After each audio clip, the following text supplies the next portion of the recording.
All right, now you got to get up again. Go chat with someone who you've never met before. Introduce yourself and chat about memorable memories. Ready, set, go.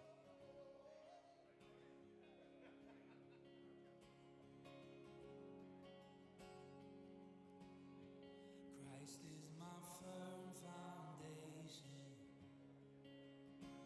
the rock on which I stand, and everything around me is shaking. I've never been more glad that I put my faith in Jesus, 'cause He's never let me down. He's faithful through generations. So why would He fail now? He won't. No, He won't. No, He won't. No, He won't.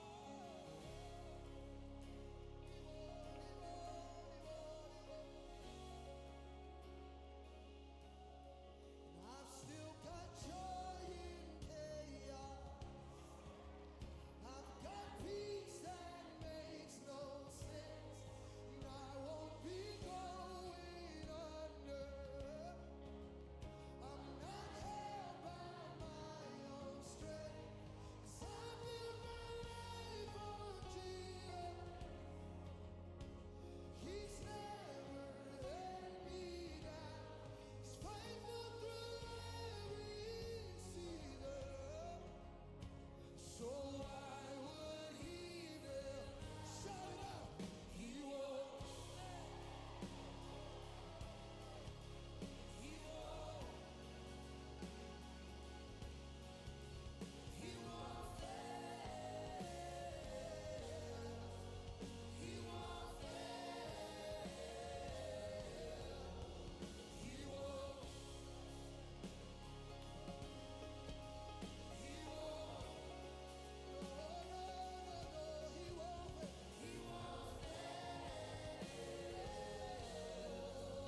He won't.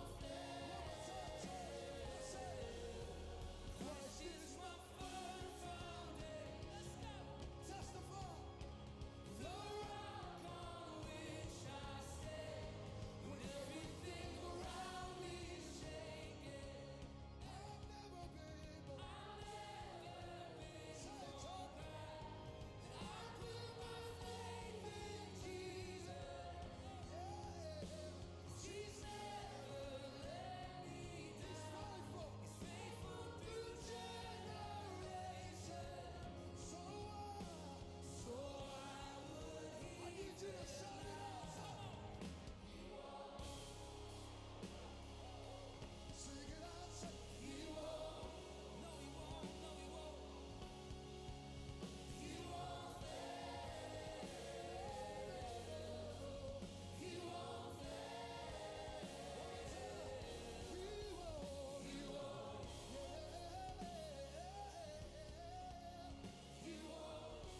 I've never seen him fail, no. He won't All right, guys, back to where you started. Back to where you started. Because we're into public shame and humiliation here, I'm going to call out Mark Lavold and Dave Heinkel because they've known each other for 44 years and are acting like they first met this morning. So, boo to you. Yeah, right, that's what I'm saying. Disobedient man. Who needs enemies when you got friends like that? All right. Middle of page 45 here. I don't know the author or to who to attribute this quote to, but I found it pretty compelling, and I think it's a good umbrella for our content today, just below our icebreaker questions. And it says, spend time with those you love. One of these days you will either say, I wish I had, or I'm glad I did. I wish I had, or I'm glad I did. And for a guy who spends a fair amount of time at funerals, I know this is true. I wish I had, or I'm glad I did. And today's lesson isn't really the most spiritual. It's not the most complicated. It's not the most books. It's not the most scripture to memorize. It's not the most strategic.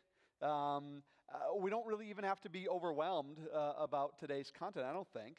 It's the simplicity, I believe, that makes it compelling, the simplicity. Spending one-on-one time with each of your kids. And on the surface, it doesn't sound that hard. It hopefully isn't that hard. Hopefully it doesn't take that much time. And hopefully it's one of the easiest topics that we'll discuss for us to put into practice. But I actually wonder if just because it's easy actually makes it easy to overlook as well. Well, I'll get to it. We'll get there. Spending one-on-one time with our children conveys their value and their worth. Their value and their worth really unlike anything else that we can do for them. It conveys their value and their worth. Because if we say it but don't do it, we're hypocrites. If we do it but don't say it, we're okay, actually, right? So spending our time with them conveys value and worth. The scripture gives us some hints about this. Psalm 127 famously is a kind of a parenting psalm. I just kind of grabbed from the middle portion of it here. Children are a heritage from the Lord. Offspring are a reward from Him. Like arrows in the hands of a warrior are children born in one's youth. Blessed is the man whose quiver is full of them. I think this is a compelling statement here because if children are a heritage from the Lord, if they are a reward from Him, why wouldn't you make every effort? Why wouldn't I make every effort to spend our time with that which is a reward and a heritage from the Lord? I think we should. And just like you probably spent a fair amount of one-on-one time with your wife as you were dating and kind of leading into marriage, the same thing is true with our kids. We spend one-on-one time with them because we love them and we want to know them. The difference is, one-on-one time with your girlfriend, fiance, wife is drawing the two of you together for a lifetime of commitment.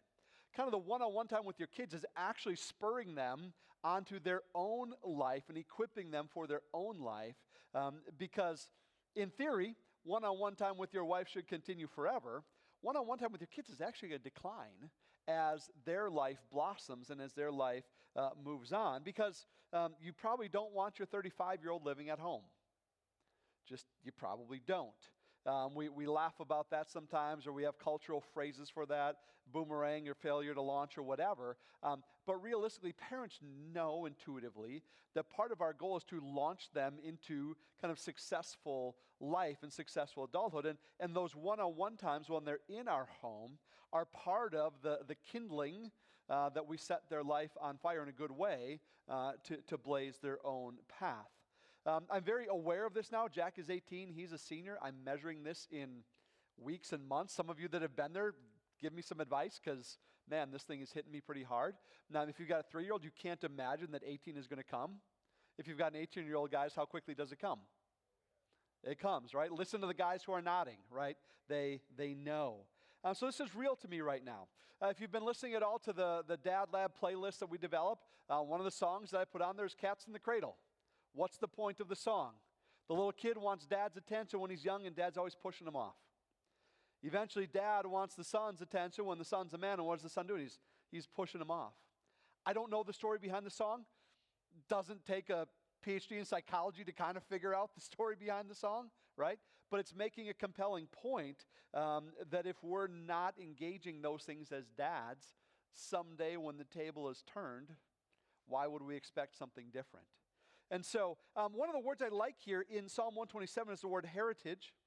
Heritage, and I kind of did a little bit of digging on it. And a heritage is defined as the most valuable inheritance. The most valuable inheritance.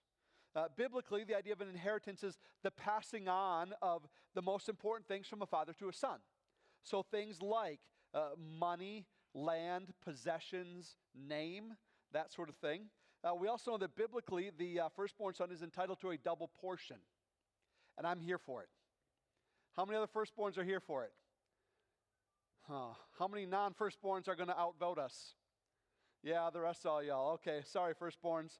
I think we lost that one. Here's the thing, though. Psalm 127 tells us that children are an inheritance from the Lord, and that's a massive statement about the worth and the value of children in God's eyes. The inheritance that we receive from the Lord is the best thing that he can give us. And it's not money, and it's not land, and it's not possession, it's not a name. It's the children that he has entrusted to our care. And God knew exactly what he was doing when he put your kids in your family. He knew exactly what he was doing when he put my kids in my family. And so if children are our most valuable inheritance, it only makes sense that we would prioritize our time with them, including one-on-one time. Jesus had some interesting words about children as well in Matthew 19. Jesus said, "Let the little children come to me, and do not hinder them." Do not hinder them. For the kingdom of heaven belongs to such as these. And we talk about faith like a child and childlike faith and that sort of thing. And that's certainly true, although not necessarily our lesson for today. But spending time with children was important to Jesus. Therefore, the things that were important to him should be important to us as well. And I don't say that in a heavy-handed way. It's just the reality of what I think it means for us to imitate Jesus in our homes is when we prioritize children, and we should start with the ones that God has put in our home.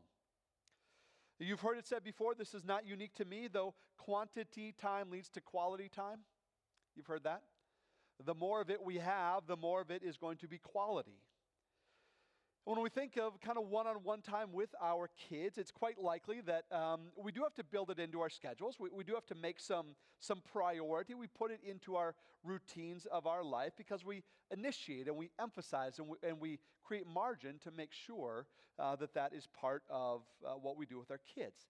However, I think we need to be careful not to make this one-on-one time kind of feel like a dental appointment. Now, I love the dentist, but I'm weird about that. What's a dental appointment? It's something that you endure twice a year, get it done. You know you should, but you're kind of happy when it's done. I don't know. You guys are looking at me like I'm crazy. I could go colonoscopy. Should we do that? Right? Those of you guys that are 45, maybe that's a better. It's not something that we have to like do and grin and bear it. It's something that we joyfully put into and anticipate it. It's ongoing. It's intentional. It's engaging. It's something that we want to do, that we enjoy doing, that's part of kind of who we are and kind of the rhythm of our families. And of the many topics in the Dad Lab, this is one of the things that I'm really, really thankful that Tom Pelzer did well for a bunch of years. He engaged my brothers and I on a lot of these things, and some of them were easy. The four of us liked to golf. Like, that was low-hanging fruit. Foursome, Joe and I always beat Dad and Steve because, of course, we should, right? That was easy. That was not hard because it was something that all of us enjoyed doing. But I think Tom took it to another level because he was willing to find the things that I was interested in and do them with me. He's willing to find the things that Joe was interested in, do them with Joe, and Steve was interested in, do them with Steve. I jotted down a couple of examples because I think he did it well, and I'm trying to emulate it. I was a philosophy guy. Tom got a major in marketing. Those are pretty far apart, right?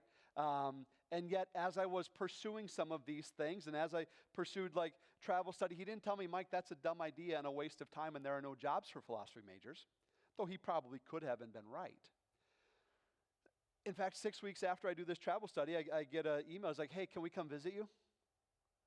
He brought my mom and my brothers across the ocean to come see the thing that I was doing that was literally of no interest to him. Oxford wasn't an interest. Keble College wasn't an interest. Stratford upon Avon, where Shakespeare lived, was not interest to Tom. It was interest to me. And he did it. I was talking with Joe, and one of the things my dad did is, Joe, what were you, 4th or 5th grade? Joe wanted a pet snake. Tom took him to every pet shop in Milwaukee County to find a pet snake, and some of these places were not above board. And Joe got a pet snake. The Colonel, we call him, the corn snake. I don't know that Tom really cared about snakes, but he loved his son. Steve was, a sophomore in high school, wanted to paint his room black. So what did Dad and Steve do? Painted the room black. Until they sold the house, it wasn't black anymore, right? And those are just little examples. That was just kind of off the top of my head of things that maybe weren't his interest, but because they were of interest to his kids, he did that. And actually, one of the things I'm excited about this week is the Friday 15 is me interviewing my dad. That was really cool. And I hope you're encouraged by it. Honestly, half the reason this lesson is in here is because he did it really well. And it was kind of low-hanging fruit for me to look back on those things and see a really good example in my life of a dad doing it well. Another phrase that shows up here in Matthew, maybe the strongest one, is do not hinder them. Do not hinder them. This phrase jumps out to me about Jesus' words. Obviously, he's talking about like other adults shouldn't hinder kids from coming to Jesus. His disciples should get out of the way, right? But I think there's a really compelling statement here for dads. Do not hinder our kids. We shouldn't hinder our kids from coming to see us. And we should do this, or not do this, I suppose, in two ways. We must not create obstacles in our relationships with our kids. We must not create obstacles, either because we're too busy, either because we're too preoccupied, either because we're too something that they keep coming in second, third, or fourth. They'll endure that for a while, and at some point they'll figure it out. I'm not the most important thing for my dad.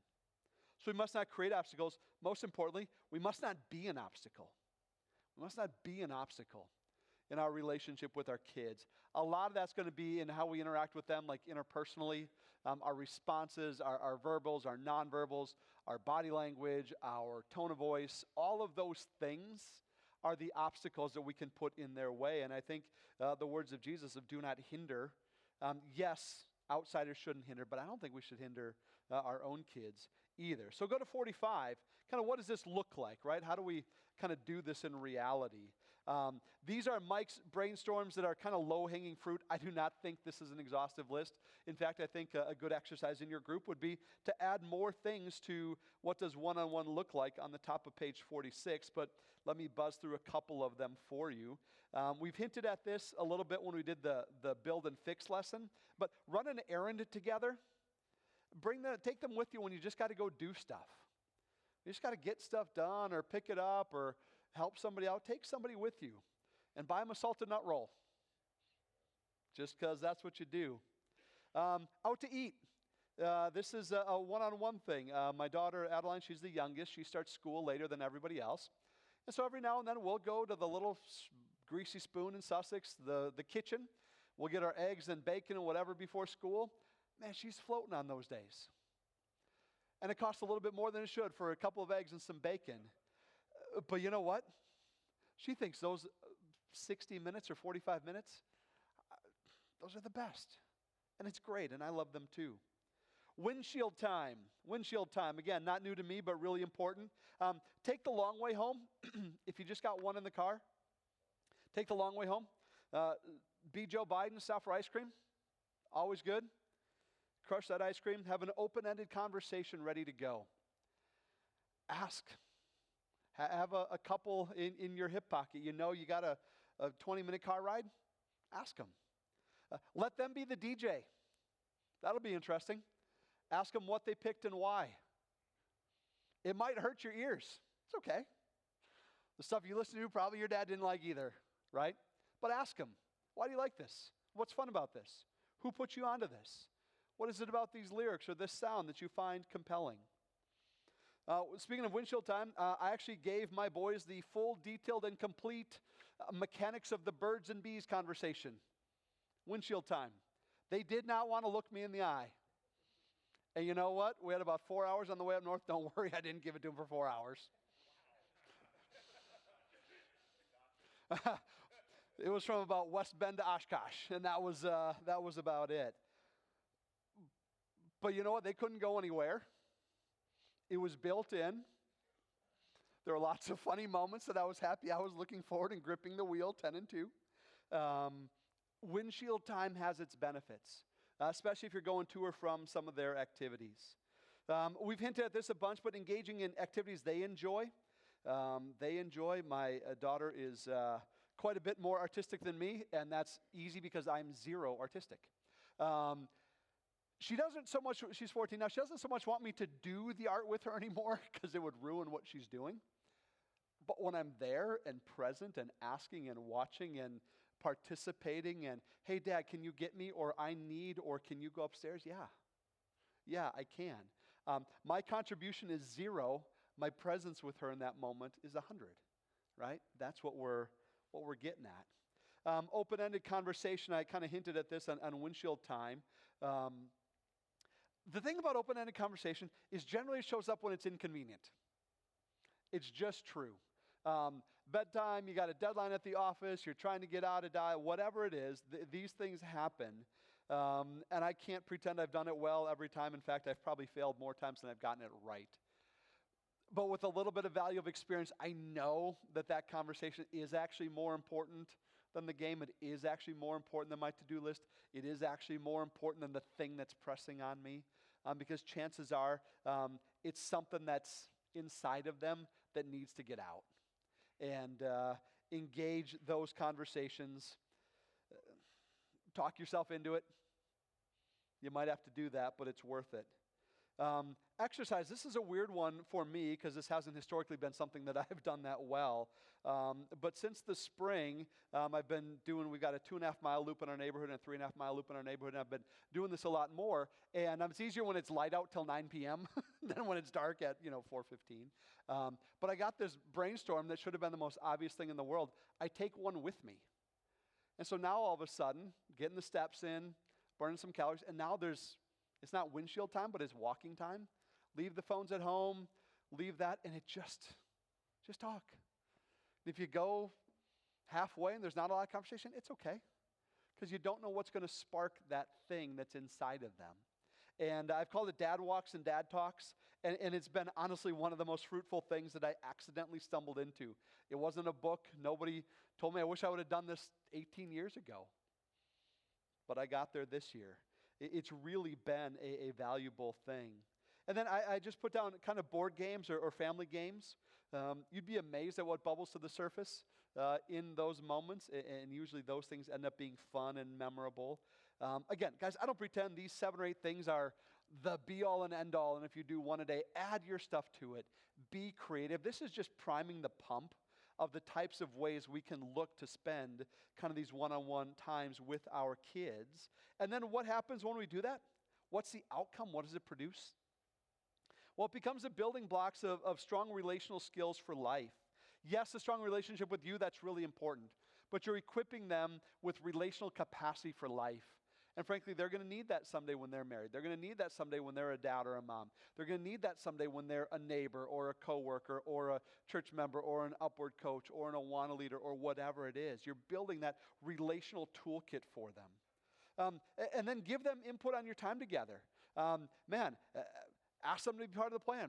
Give them a budget. Have it be something that it's mutual and it's joyful and they get to participate, not just, thus saith Dad, we're going to do this thing. Invite them into the joy and the fun of planning it. Part of what one-on-one time produces is heart-level conversations. Heart-level conversations. Sometimes something will just come out that you didn't even know was in there, but it needed to come out. And when they've got your attention, when nobody else is around and when you're undivided, that's safe. That's when it can come out. And that's when you're like, oh, sweetie, I didn't even know that was in there. Hey, dude, I didn't even know that was a thing. And now you're engaging them on the most important stuff, on the heart level. It doesn't happen every time. That's okay. It's not supposed to happen every time. But quantity leads to quality, and quality leads to opportunity. And then you end up with unexpected memories. Unexpected memories. Who knows what happens? But so often it's in the random things and the unexpected outcomes that end up being the most memorable. A couple weekends ago, my daughter and I got to go up north and go fishing while we had hopes and while we had dreams.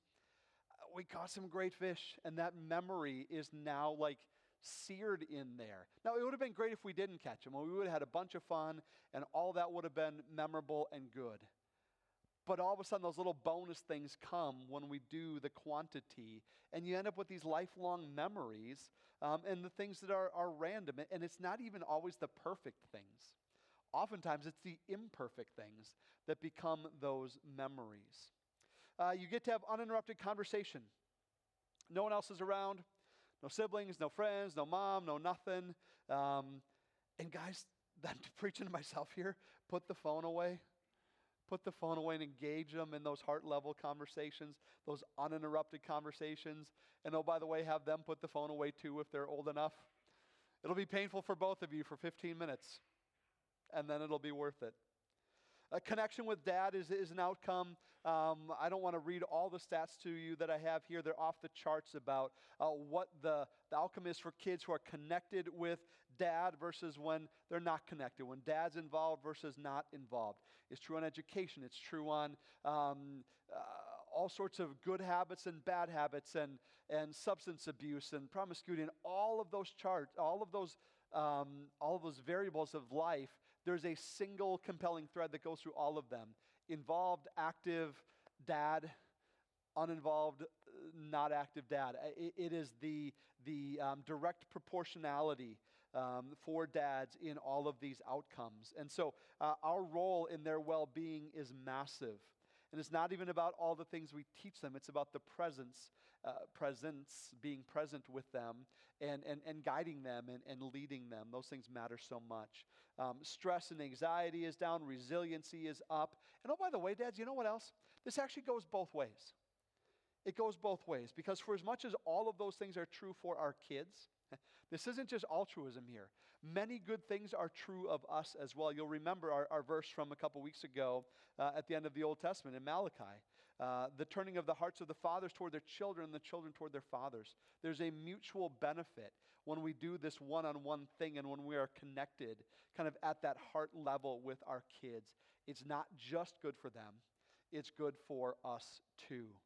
And so this doesn't have to be a lot of dollars. This doesn't have to be a lot of planning. This doesn't have to be a lot of prep.